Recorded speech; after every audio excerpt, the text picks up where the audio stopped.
మన ముకుంద జ్యువెలర్స్ వారి క్రిస్మస్ మరియు న్యూ ఇయర్ సంబరాలు అన్ని జ్యువెలరీలపై ఉన్న VA flat 10% discount, no making charges. మరో నూతన బ్రాంచ్ ప్రారంభం మన జూబ్లీ హిల్స్ లో.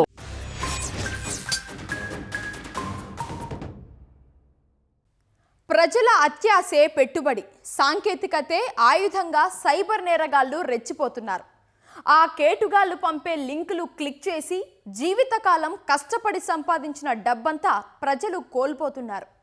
అమాయకుల నుంచి సొమ్ము దోచుకుంటున్న అంతరాష్ట్ర సైబర్ కేటుగాళ్లపై హైదరాబాద్ సైబర్ క్రైమ్ పోలీసులు ఉక్కుపాదం మోపుతున్నారు. నవంబర్ నెలలో వివిధ సైబర్ కేసుల్లో 46 మందిని అరెస్టు చేశారు.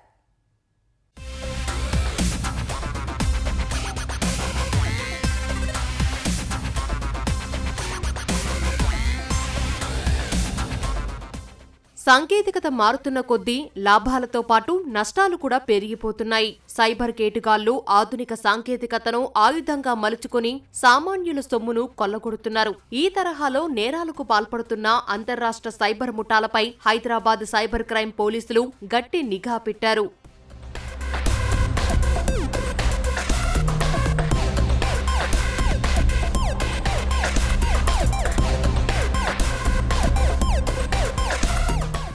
హైదరాబాద్ సైబర్ క్రైమ్ పోలీసులు నవంబర్ నెలలో 27 సైబర్ క్రైమ్ కేసుల్లో సంబంధం ఉన్న 46 మందిని అరెస్టు చేశారు. ఇందులో తెలంగాణకు చెందిన వారు 24 మంది, మహారాష్ట్ర వాళ్లు 7, ఏపీకి చెందిన 4తో పాటు గుజరాత్, కేరళ వంటి రాష్ట్రాలకు చెందిన వారు నిందితులుగా ఉన్నారు.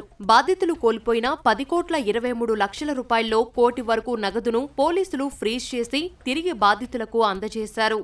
Cyber crime police station Hyderabad city పోలీస్లో లాస్ట్ మంత్ అంటే నవంబర్ 2025లో ఇన్వెస్టిగేషన్ సందర్భంగా as part of our routine investigations nearly 46 persons were arrested in 27 cases. తర్వాత రిఫండ్స్ కూడా ఒక 1 crore వరకు విక్టిమ్స్కి రిఫండ్ ఇప్పించడం జరిగింది.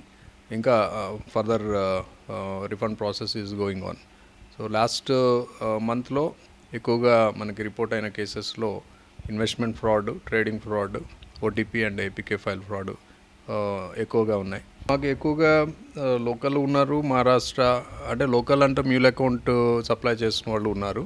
బట్ దాంట్లో ఏజెంట్స్ ఇట్లాంటి వాళ్ళంతా కూడా మనకి మహారాష్ట్ర, రాజస్థాన్, హర్యానా అటు సైడ్ నుండి ఎక్కువ మంది ఉన్నారు. ఓ నకిలీ యాప్ ద్వారా హైదరాబాద్కు చెందిన ఓ బాధితుడి నుంచి 24.71 లక్షలు కాజేసిన ముఠాలో కీలక సభ్యుడైన కందుకూరు సుల్తాన్ అహ్మద్ ఖాన్ ను ఏపీలోని కదిరిలో పోలీసులు అరెస్టు చేశారు. విచారణ పేరుతో వీడియో కాల్స్ చేసి భయపెట్టే డిజిటల్ అరెస్టు ముఠాలను, అలాగే ఫోన్లో ప్రమాదకరమైన ఏపీకే ఫైళ్లను పంపి బ్యాంకు ఖాతాలను ఖాళీ చేసే నేరగాళ్లను సైతం హైదరాబాద్ సైబర్ క్రైమ్ పోలీసులు అరెస్టు చేస్తున్నారు.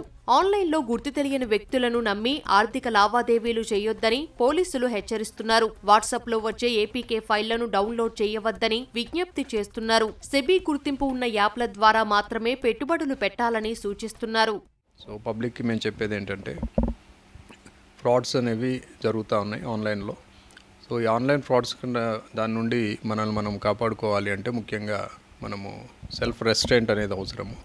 సో ఎవరో ముఖం తెలియని వాళ్ళని ఆన్లైన్లో మనం నమ్మేసి వాళ్ళతో ఫైనాన్షియల్ ట్రాన్సాక్షన్స్ చేయటం అనేది అది చాలా ప్రమాదకరమైనది. సో ఇప్పుడున్న పరిస్థితుల్లో పబ్లిక్ అడ్వైజ్ మేము చేసేది ఏంటంటే ఆన్లైన్ ట్రాన్సాక్షన్ చేసేటప్పుడు జాగ్రత్తగా ఉండండి. 1-2 సార్లు ఆలోచించండి. ట్రస్టెడ్ సోర్సెస్లో మాత్రమే మీరు ఎటువంటి లావాదేవీల్ని కొనసాగించండి. అదర్వైజ్ వాటిని జోలికి పోవద్దని చెప్పేసి మనం చేస్తున్నాం.